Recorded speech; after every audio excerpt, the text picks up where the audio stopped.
ଶ୍ରୋତାବନ୍ଧୁ ନମସ୍କାର। ହୃଦୟର ଅଭିବ୍ୟକ୍ତିରେ ଆଜି ଶୁଣନ୍ତୁ ବିଶ୍ୱଭାରତୀ ପ୍ରାକ୍ତନୀର ବନ୍ଧୁ ମିଳନରେ 97 ବ୍ୟାଚ୍। ଉପସ୍ଥାପନାରେ ମୁଁ ହିମାଂଶୁ ଶେଖର ମହାନ୍ତ। ଏ ବର୍ଷ ବିଶ୍ୱଭାରତୀ ପ୍ରାକ୍ତନୀର ବନ୍ଧୁ ମିଳନ ଉତ୍ସବକୁ ନିଶ୍ଚୟ ଯିବି ବୋଲି ମନସ୍ଥ କରି ସାରିଥିଲି। ଆମ ବ୍ୟାଚ୍ର ଅନେକଙ୍କ ଭିତରେ ବି ସମାନ ଧରଣର ଉତ୍ସାହ ଥିଲା। 27 ମାର୍ଚ୍ଚ 2022 ସକାଳୁ ଦିନ 2ଟା ଯାଏଁ ହେବାକୁ ଥିଲା କାର୍ଯ୍ୟକ୍ରମ। ଆମେ 26 ତାରିଖରେ ନିଜ ନିଜ କର୍ମକ୍ଷେତ୍ରରୁ ଭୁବନେଶ୍ୱର ଅଭିମୁଖେ ବାହାରିଲୁ। ବିଶ୍ୱଜିତ ଆସୁଥିଲେ ଟ୍ରେନରେ ଖଡ଼ଗପୁରରୁ, ହୃଷିକେଶ କାରରେ କେନ୍ଦ୍ରାପଡ଼ାରୁ, ମୁଁ ବସ୍ ଯୋଗେ ଯାଉଥିଲି କେନ୍ଦୁଝରରୁ। ରାଇରଙ୍ଗପୁରରୁ ବସନ୍ତ ଦାସ ବାଇକ୍ରେ କୁଆଖିଆ ଯାଏଁ ଆସି ମୋ ସହ ବସ୍ରେ ବସିଲେ। ଆମେ ଓହ୍ଲେଇଲୁ କଟକରେ। ଚାରି ବନ୍ଧୁଙ୍କର ଅନେକ ବର୍ଷ ପରେ ଏକ ପ୍ରାଣପୂର୍ଣ୍ଣ ମହାମିଳନ ହେଲା। ଆମେ ଚାଲିଲୁ କାର୍ ଯୋଗେ ଭୁବନେଶ୍ୱର ଅଭିମୁଖେ। ପାହାଳରେ କାର୍ ଛିଡ଼ା କରି ମିଠା ଖାଇଲୁ। ସେତେବେଳକୁ ରାତି 7:30 ହେଲାଣି। ନିହାରିକା ବ୍ୟାକୁଳତାପୂର୍ଣ୍ଣ ହୃଦୟରେ ଅପେକ୍ଷା କରୁଥିଲେ ଭୁବନେଶ୍ୱରରେ। ନିହାରିକାଙ୍କର ତାଗିଦ, ଯେତେ ରାତିରେ ପହଞ୍ଚିଲେ ବି ମୋ ଘରେ ଖାଇବାକୁ ହେବ। ଆମର କୌଣସି ବାହାନା ଶୁଣିବାକୁ ପ୍ରସ୍ତୁତ ନଥିଲେ ନିହାରିକା। ଆମେ ସ୍ଥିର କଲୁ ପ୍ରଥମେ ବବଲୁ ଘରକୁ ଯିବା। କର୍ଣ୍ଣାରେ ଆମର ପ୍ରିୟ ବନ୍ଧୁ ବାବଲୁ ଗତ ବର୍ଷ ସଂସାରରୁ ବିଦାୟ ନେଇ ସାରିଛି। ତା ପରିବାରକୁ ପ୍ରଥମେ ଭେଟିବା ଆବଶ୍ୟକ। ଗାଡ଼ି ଛୁଟେଇଲୁ ସମ୍ ହସ୍ପିଟାଲ ନିକଟସ୍ଥ ବବଲୁର ପରିବାର ପାଖକୁ। ବବଲୁ ସ୍ତ୍ରୀ ନିରୁପମା, ଝିଅ ପିନି, ଝିଆରୀ ହାପି ସହ ବେଶ ପ୍ରାଣପୂର୍ଣ୍ଣ ସାକ୍ଷାତକାରଟେ ହେଲା। ବବଲୁ ପରିବାରର ଶୁଭ ମନାସି ଆମେ ମୁହାଁଇଲୁ ନିହାରିକାଙ୍କ ଆପାର୍ଟମେଣ୍ଟ ଆଡ଼କୁ। ମନରେ ଉତ୍ସାହ ଓ ଆନନ୍ଦ ସହ ଟିକେ ଟିକେ ସଙ୍କୋଚ ବି ଥିଲା। ଡାକ୍ତର ଦମ୍ପତିଙ୍କର ଏକମାତ୍ର ଅଲିଅଳି ପୁତ୍ରବୋଧ ନିହାରିକା ନିଜ ପରିବାର ଭିତରେ ହୃଦୟ ଖୋଲା ସମର୍ଥନ ପାଇବେ ତ ବନ୍ଧୁମାନଙ୍କୁ ଆପ୍ୟାୟିତ କରିବା ଲାଗି? ନା କେବଳ ପରିସ୍ଥିତିର ଚାପରେ ଡାକୁଛନ୍ତି ଏମିତି? କେତେ କଥା ମନକୁ ଆସିବା ସ୍ୱାଭାବିକ। କାରଣ ଅନେକ ବର୍ଷ ପରେ ଏ ସାକ୍ଷାତକାର ହେବାକୁ ଯାଉଛି। କେହି କାହାର ପାରିବାରିକ ଜୀବନକୁ ତ ଆଦୌ ଅନୁଭବି ନାହାନ୍ତି। କିନ୍ତୁ ଯାହା ଘଟିଲା ତାହା ଆମର ଆତ୍ମାତୃପ୍ତିକୁ ବହୁ ଗୁଣିତ କରିଥିଲା। ନିହାରିକାର ପତି ପରମେଶ୍ୱର ହିଁ ଦ୍ୱାର ମୁହଁରେ ଛିଡ଼ା ହେଇ ସ୍ୱାଗତ କଲେ ଆମକୁ କୋଳେଇ ନେଲେ, ଆମ ସହ ଏକାଠି ଆଳାପ କଲେ। ଆମକୁ ଖାଦ୍ୟ ଖୁଆଇବା ବେଳେ ନିହାରିକା ସହ ହାତକୁ ହାତ ମିଳି ଆମକୁ ଖାଦ୍ୟ ପରିବେଷଣ କରୁଥିଲେ। ନିହାରିକାର ଗୋଲମୋଟଲ ପୁଅ ବି ଏଥିରେ ସହାୟତା କରୁଥାଏ। ଖାଦ୍ୟର ସୁଆଦ ଠାରୁ ଏମାନଙ୍କର ବ୍ୟବହାର ଆହୁରି ଅଧିକ ମିଠା ଲାଗୁଥାଏ।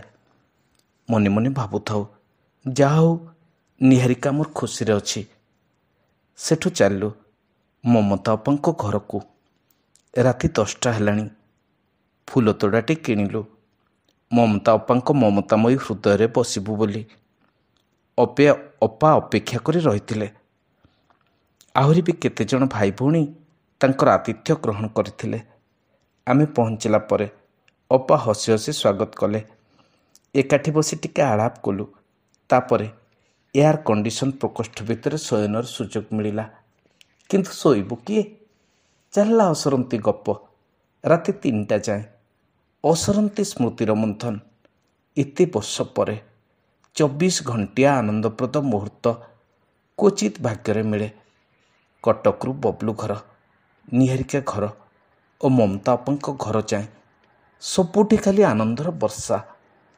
ତା ପରଦିନ ସକାଳ 7ଟା ସୁଦ୍ଧା ରେଡ଼ି ହେଇଗଲୁ। ମମତା ଅପାଙ୍କ ସହ ଇଡ଼ିଲି ଖାଇଲା ବେଳେ ନୃତ୍ୟଶିଳ୍ପୀ ମମତାମୟୀ ଦାସ ବୋଲି ଆଉ ଜଣେ ସାନ ଭଉଣୀ ସହ ସାକ୍ଷାତ ହେଲା।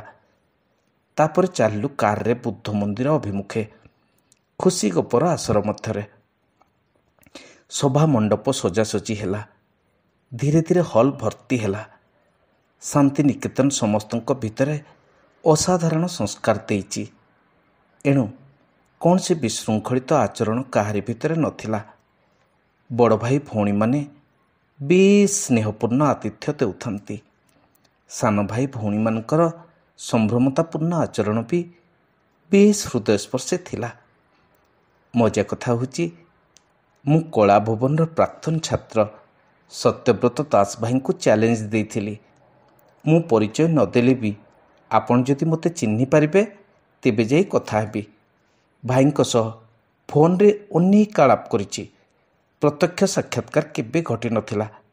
ଅବଶ୍ୟ ୟୁଟ୍ୟୁବରେ ଫଟୋଜନିତ ସାକ୍ଷାତକାର କେତେଥର ହେଇଛି।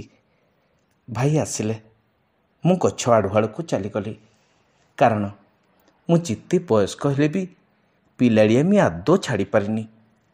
ସତ୍ୟ ଭାଇ କିନ୍ତୁ ମୋତେ ପଛପଟୁ ଚିହ୍ନି ନେଲେ, ମୋତେ କୁଣ୍ଢେଇ ପକାଇଲେ। ମୁଁ ପାଦ ଧୂଳି ନେଲି। ବଡ଼ ଆକର୍ଷଣୀୟ ଥିଲା ସେ ମିଳନ।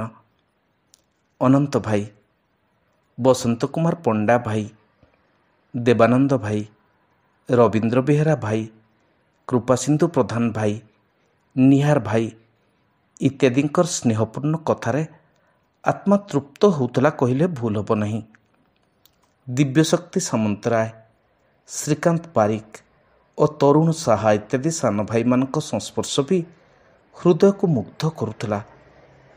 ମୋ ସାର୍ ଡକ୍ଟର ପଦ୍ମଲୋଚନ ମହାନ୍ତ, ଯିଏ ଶାନ୍ତିନିକେତନ ସହ ମୋତେ ପରିଚିତ କରାଇଥିଲେ, ସେ ମୋ ଲାଗି ଈଶ୍ୱର ଭଳି ସେହି ସଭାରେ ଥିଲେ। ଏହା ମୋ ଲାଗି କମ୍ ଆନନ୍ଦପ୍ରଦ ଘଟଣା ନୁହେଁ। ଶ୍ରୀମନ୍ତ ଦାସ ଭାଇ ଆଉ ରବୀନ୍ଦ୍ର ମହାନ୍ତ ଭାଇ ବି ବେଶ୍ ମିଠା ମଣିଷ, ଦେଖିଲେ କଡ଼େଇ ପକାନ୍ତି। ଭେଟ ହେଲା, ଭାରି ଖୁସି ଲାଗିଲା। ଇନ୍ଦିରା ଶୁଭଦର୍ଶିନୀ ଦେବବନ୍ଦିତା ଚକ୍ରବର୍ତ୍ତୀ, ନାଁଟା ଯେମିତି ମଧୁର, ବ୍ୟକ୍ତିତ୍ୱ ବି ସେମିତି। ଟୁକୁଣା ସଂସ୍କୃତ କଲେଜର ଅଧ୍ୟକ୍ଷା, ଲୋକପ୍ରିୟ କବି ବି ଆମ ସାଙ୍ଗରେ ନାଚିଲେ, ପାଖକୁ ଆସି କଥା ହେଲେ। ବହୁତ ଭଲ ଲାଗିଲା। ଇନ୍ଦୁପ୍ରଭା ସାମଲପା ବି ଗୋଟେ କଲେଜର ଅଧ୍ୟକ୍ଷା, ବେଶ୍ ପ୍ରତିଭାଶାଳୀ। ଭେଟ ହେଲା, ଆପଣାର ପଣ ପ୍ରଦର୍ଶନ କଲେ, ଭଲ ଲାଗିଲା। ମିତାଞ୍ଜଳି ଅପାଙ୍କ ସହ ପ୍ରଥମ କରି ପରିଚୟ ହେଲା। 89 ବ୍ୟାଚ୍ରେ ଅପା କଳା ଭବନରେ ପଢ଼ୁଥିଲେ। ତାଙ୍କର କେହି ବ୍ୟାଚମେଟ୍ ନଥିଲେ। ସେ ଭାଇଜାକରେ ଚାକିରି କରନ୍ତି, କିନ୍ତୁ ଏଇ ମିଳନ ଉତ୍ସବକୁ ଆସିଥିଲେ। ତାଙ୍କର ସ୍ନେହ ସାନ୍ନିଧ୍ୟରେ ଆମକୁ ଆପ୍ୟାୟିତ କଲେ, ହୃଦୟ ମୁଗ୍ଧ ହେଲା। ମଜାଦାର ଉପଲବ୍ଧି ହେଉଛି, ଆମ ଉପର ବ୍ୟାଚ୍ର ପ୍ରତିଭା ଦାସ ଅପା ପ୍ରଥମେ ଆମକୁ ଚିହ୍ନି ପାରିଲେନି। ତାପରେ ପରିଚୟ ହେଲା ପରଠୁ ଛୋଟ ପିଲାଙ୍କ ଭଳି ମିଶିଗଲେ, ଖୁବ୍ ମଜା କଲେ, ଆମକୁ କୋଳେଇ ନେଲେ। ତାଙ୍କ ସାଙ୍ଗରେ ଷ୍ଟୁଡେଣ୍ଟ ଲାଇଫ୍ରେ ବହୁତ ମଜା କରିଛୁ। ଗୁପଚୁପ୍ ଖିଆ, ଭୋଜି ଭାତ ଇତ୍ୟାଦିର ବହୁତ ଆକର୍ଷଣୀୟ ସ୍ମୃତି ରହିଛି। ସେସବୁ ମନେ ପକାଇ ହସି ହସି ଗଡ଼ିଲୁ। ବସନ୍ତ ଦାସ ଡ୍ରାମା ଡାୟଲଗ୍ କହିଲା, ମୁଁ ହେଲେ କେଉଁ ଛାଡ଼ିଛି। ବିଶ୍ୱଜିତ ତ ଅଭିଭାଷଣରେ କମାଲ କଲା। ସାନ ଭଉଣୀ ରଶ୍ମିତା ତ୍ରିପାଠୀ ସଂଯୋଜନା କରୁଥିଲେ। ବାପ୍ରେ, କି ସୁନ୍ଦର ନାଚିଲେ ମମତାମୟୀ ଦାସ। ମୁଁ ତ ବିଭୋର ହେଇଗଲି। ସମସ୍ତେ ବି ବିଭୋର ହେଇଥିବେ ନିଶ୍ଚୟ। କେତେ ସୁନ୍ଦର ଗୀତ ଗାଉଥିଲେ ଗୀତାଞ୍ଜଳି ପଣ୍ଡା ଭଉଣୀ। ତାଙ୍କ କଣ୍ଠରେ ସରସ୍ୱତୀ ଅଛନ୍ତି। ଆମ ଲାଗି ଖୁସି ହେବାର ଆଉ ଗୋଟେ ବଡ଼ କାରଣ ଥିଲା। ଆମ ସାଙ୍ଗ ଅଭୟ ଷଡ଼ଙ୍ଗୀ ହଠାତ୍ ଆସି ପହଞ୍ଚିଗଲେ। ତାଙ୍କର ତୋରାଣୀ ଛଡ଼ା ନିଶଯୁକ୍ତ ମୁହଁଟା ଦେଖିଦେଲେ ପେଟ ପୁରିଯାଏ। ବେଶ୍ ସରଳିଆ ମଣିଷଟା, ପେଟରେ କିଛି ରଖିପାରେ ନା, ଯାହା ଭାବେ କହିଦିଏ। ବେଶ୍ ଭଲ ଲାଗେ। ଆମେ କୋଳାକୋଳି ହେଲୁ, ଭାରି ତୃପ୍ତି ମିଳିଲା। ଶେଷରେ ଦୋଳି ଗୀତରେ ନାଚିଲୁ, আমাদের ଶାନ୍ତିନିକେତନ ଗୀତ ଗାଇଲୁ, ଅଜସ୍ର ଫଟୋ ଉଠେଇଲୁ। ସବୁ ସରିଯିବା ପରେ ବିଦାୟ ବେଳ। ଅଭୟ ବିଦାୟ ନେଲେ, ପ୍ରତିଭା ଅପା ବିଦାୟ ନେଲେ। ମୁଁ ନିହାରିକାଙ୍କୁ କହିଲି, ତୁମେ ଯାଅ ନିହାରିକା, ପ୍ରୋଗ୍ରାମ ତ ସରିଗଲା। କିନ୍ତୁ ସେ ମଙ୍ଗିଲା ନାହିଁ। ତମେମାନେ ନ ଫେରିବା ଯାଏଁ ମୁଁ ଏଠୁ ଯିବିନି। ତାପରେ ବୁଲି ବାହାରିଲୁ ନିହାରିକା ଗାଡ଼ିରେ। ଗାଡ଼ି ଚଲାଉଥାଏ ନିହାରିକା, ଆମେ ବସିଥାଉ। ଭାରି ମଜା ଲାଗିଲା। ତା ଗାଡ଼ିଟା ମନେ ହେଲା ରଥ। ସେ ତାର ସାରଥି, ଆଉ ଆମେ ସବୁ ଅର୍ଜୁନ ଗୋଷ୍ଠୀ। ବେଶ୍ ହାସ୍ୟରଳ ଭିତରେ ଏଠି ସେଠି ବୁଲିଲୁ। ଚା କୋଲ୍ଡ ଡ୍ରିଙ୍କସ୍ ଇତ୍ୟାଦିର ଆସର ଜମିଲା। ମମତା ଅପାଙ୍କ ଘରେ ଆମକୁ ଡ୍ରପ୍ କରି ବିଦାୟ ନେଲେ ନିହାରିକା। ସେତେବେଳକୁ ଅବ୍ୟକ୍ତ କୋହ ମନ ଭିତରକୁ ଆସିବା ଆରମ୍ଭ କଲାଣି। ବସନ୍ତ ଆଉ ହୃଷିକେଶ ପରିସ୍ଥିତିରେ ପଡ଼ି ବିଦାୟ ନେଲେ। ବସନ୍ତ ଦାସ ବସ୍ ଉପରେ ବସୁ ବସୁ କାନ୍ଦି ପକେଇଲା। ମମତା ଅପାଙ୍କ ଘରେ ଜଳଖିଆ ଆଉ ରାତ୍ରି ଭୋଜନ ସାରି ଆମେ ବି ମମତା ଅପାଙ୍କ ସଶ୍ରଦ୍ଧ ଦୃଷ୍ଟି ଅନ୍ତରାଳକୁ ଚାଲିଗଲୁ। ମୁଁ ବସ୍ରେ ଫେରିଆସିଲି କେନ୍ଦୁଝର। ଟ୍ରେନ୍ରେ ଫେରିଲେ ବିଶ୍ୱଜିତ। ନିଦ ନଥିଲା। ସମସ୍ତଙ୍କ ମସ୍ତିଷ୍କରେ ପ୍ରତିବିମ୍ବିତ ହେଉଥିଲା ଏଇ ମହାର୍କ ମୁହୂର୍ତ୍ତ ସବୁର ଗୋଟି ଗୋଟି ଦୃଶ୍ୟ। ହୃଦୟରେ ଅନୁରଣିତ ହେଉଥିଲା ଆମଦିର ଶାନ୍ତିନିକେତନ ଗୀତ।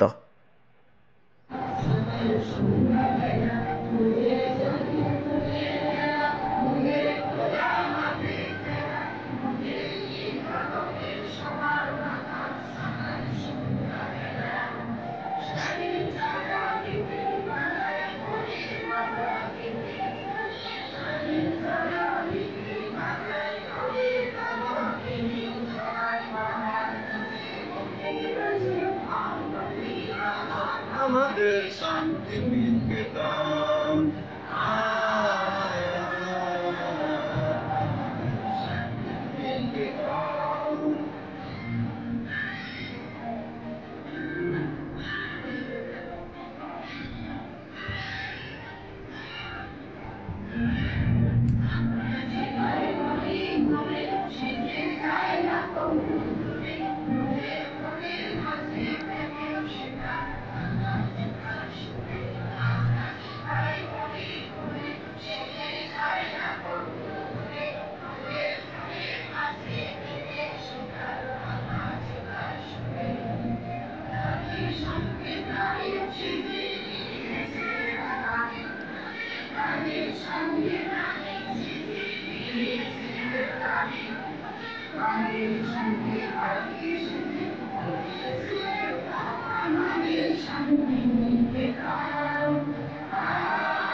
আসতে বছর আবার হবে।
Thank you.